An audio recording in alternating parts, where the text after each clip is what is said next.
Métanoïa, l'ange de la transformation, par l'estimé pasteur Kélaté Hypothée, leader fondateur des églises ambassades, Impact Divin AID.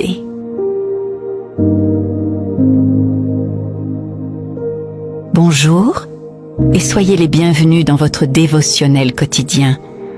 Aujourd'hui, mercredi 22 juillet 2026, nous méditons sur ce thème « Priez pour la moisson d'âme ».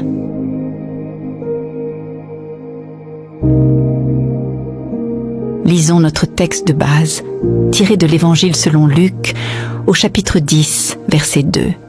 Il leur dit « La moisson est grande, mais il y a peu d'ouvriers. Priez donc le maître de la moisson d'envoyer des ouvriers dans sa moisson. »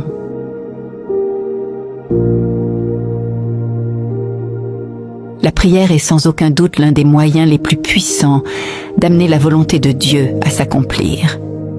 C'est d'ailleurs ce que le Seigneur Jésus a enseigné à ses disciples lorsqu'il leur a appris à prier. Dans l'Évangile selon Matthieu, au chapitre 6, verset 10, il déclare « Que ta volonté soit faite sur la terre comme elle est faite au ciel. » Or, quelle est la volonté prioritaire de Dieu? Qu'est-ce que Dieu veut en premier lieu? Quelle est la raison principale pour laquelle Jésus-Christ, le Fils de Dieu, c'est-à-dire Dieu dans un corps de chair, est venu faire? Personne mieux que lui-même ne peut répondre à ces questions. L'auteur de l'Épître aux Hébreux rapporte cette déclaration du Seigneur au chapitre 10, verset 7. « Alors j'ai dit, voici, je viens. Dans le rouleau du livre, il est question de moi, pour faire, ô Dieu, ta volonté. » En tant qu'enfant de Dieu, vous devez savoir ce qui tient le plus au cœur de votre Père céleste. Il aime les âmes des hommes. Il veut voir chaque homme et chaque femme sur la terre accéder à son royaume par la foi en Jésus-Christ. Cette priorité apparaît clairement dans l'Évangile selon Jean. Au chapitre 4, alors que Jésus s'entretenait avec la Samaritaine et que ses disciples le pressaient de manger parce qu'il avait faim, il leur révéla ce qui nourrissait véritablement son cœur. « J'ai à manger une nourriture que vous ne connaissez pas. Ma nourriture est de faire la volonté de celui qui m'a envoyé et d'accomplir son œuvre. » C'est ce que nous lisons dans Jean chapitre 4, au versets 32 et 34. Il est donc temps de réviser notre priorité en tant qu'individu, Église et chrétien. C'est le moment de répondre à cette invitation solennelle à l'intercession pour les âmes perdues. Ne laissez point l'égoïsme qui est dans le monde pervertir et corrompre vos précieux moments de prière. Imaginez un instant que chaque enfant de Dieu choisisse de consacrer 15 ou 30 minutes par jour pour prier le maître de la moisson en faveur d'une famille, d'un quartier ou d'une ville. Et si vous commenciez dès aujourd'hui, choisissez aujourd'hui d'exaucer Dieu en devenant un fidèle intercesseur pour le salut des âmes à travers le monde. Alors, vous réjouirez le cœur de Dieu et vous n'aurez pas à lui demander quoi que ce soit pour vous-même. Le Seigneur Jésus nous révèle d'ailleurs ce principe dans l'Évangile selon Matthieu, au chapitre 6, verset 33.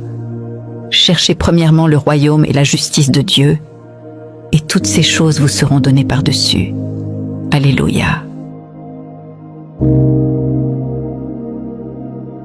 Prenons maintenant un moment pour prier ensemble. Précieux Père, merci pour la mort de Jésus-Christ, pour le salut de quiconque croit en lui. Comme un ambassadeur divin, je me lève aujourd'hui pour répondre à ton invitation à prier, à intercéder pour la moisson des âmes, au nom de Jésus-Christ. Amen. Retenons cette sagesse divine. Intercédez pour le salut des âmes, et vous aurez ce que votre cœur désire. Nous vous encourageons également à approfondir cette méditation en lisant 1 Timothée, chapitre 2, versets 1 à 5, Ézéchiel, chapitre 22, verset 30, Ésaïe, chapitre 62, versets 1 à 3, et Luc, chapitre 15, verset 7.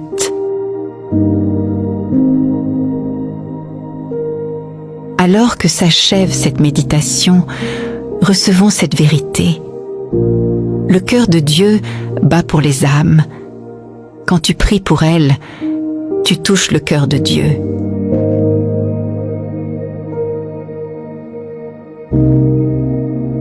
Si vous n'êtes pas encore né de nouveau, nous aimerions vous donner l'opportunité de faire de Jésus-Christ le Seigneur de votre vie.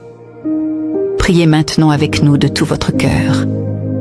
Ô Seigneur Dieu, je crois de tout mon cœur en Jésus-Christ, Fils du Dieu vivant.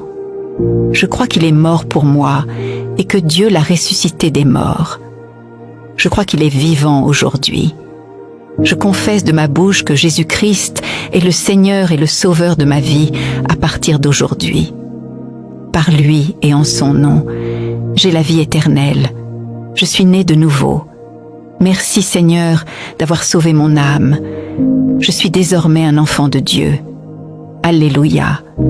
Si vous avez fait cette prière avec foi, vous êtes désormais enfant de Dieu. Alléluia.